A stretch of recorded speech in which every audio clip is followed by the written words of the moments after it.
Do you know, Jane Eyre, where the wicked go after death? They go to hell. And what is hell? Where are you, Ran? If you don't sit still, you will be tied down. A pit full of fire. Should you like to fall into this pit and be burned there forever? People think you are good, but you are hard-hearted. Get out. Children, I exhort you to withhold the hand of friendship to Jane Eyre.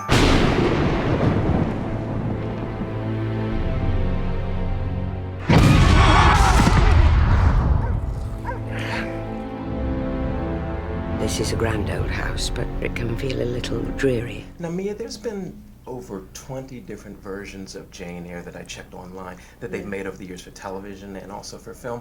So what was it about this version that you were able to bring something different to? Was it challenging for you or even daunting? Yeah, it was definitely challenging. The thing that excited me about doing it again is that I think when I met with Cary for the first time, he had a lot of original ideas, and that was always really exciting to me. And then it's always cool to be able to bring something to another generation and a story that people are familiar with. Mm-hmm. And this is a very sort of iconic period piece character. I understand that the idea of doing something like this was percolating in your head for quite a while, even before you got the role. Yeah, so I was reading the book halfway through 2009, and I was halfway through it, and I called my agent and asked her if anyone was developing the script or if there was a project around, because I thought the character was just so incredible. And there wasn't anything at the time, but it was 2 months later that she sent me the script, and then I met with Cary. So it was a perfect timing, and then it went from there. Mr. Rochester's visits are always unexpected. Your gaze is very direct, Miss Eyre. Do you think me handsome? No, sir. You're afraid of me.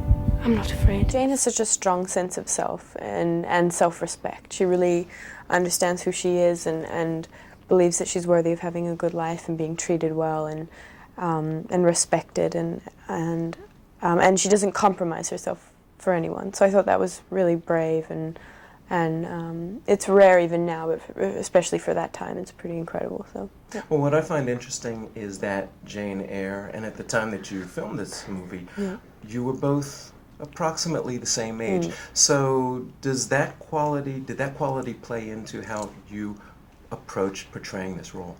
Yeah, I think because I was a similar age to Jane, I think she's dealing with a lot of things that everybody at this age deals with, and the thing that struck me the most when I read the book is that I realized that she was only 18 years old, and for some reason in my mind I'd always thought of her as an adult, but she's actually just a teenager like every other teenager today, and there aren't really that many differences, so I thought that was really cool.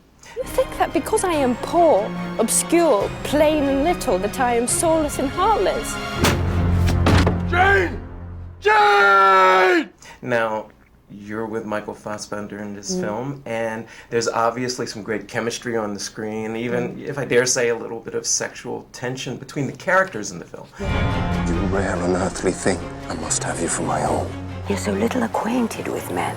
Keep him at a distance. Michael and I got on so well from the beginning, so it was, when you have to have the intensity, or when your characters have such an intense relationship like that, half your job is done when you can get on well and have a lot of fun, and we were really able to do that. So it was never, it was always fun, and there was a lot of goofing around, and we had a good time.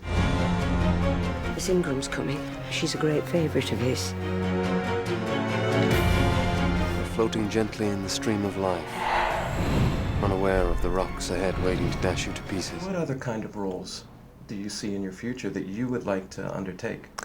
I'm not sure. I mean, there's lots of things I'd like to do. I always, and lots of books that I think are incredible, but there's nothing particular right now. But yeah. What was it like working with Cary? Because he really brought out a lot in this film in terms of making it different from some of the other versions. Yeah, he just brought a really fresh, sort of young energy to the project, and he wanted to sort of pull a lot of the Gothic elements out, which I think was such a big part of the novel.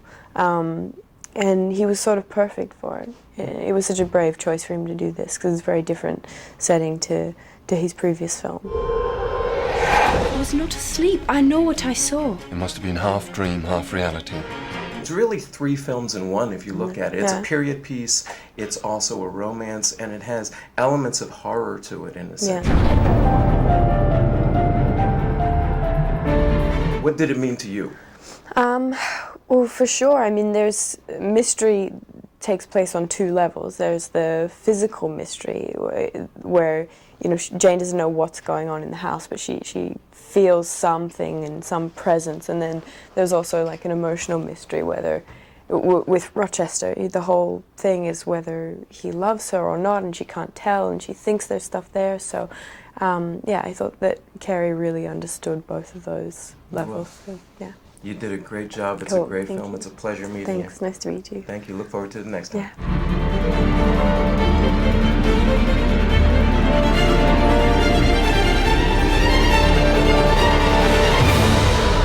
Everything seems unreal.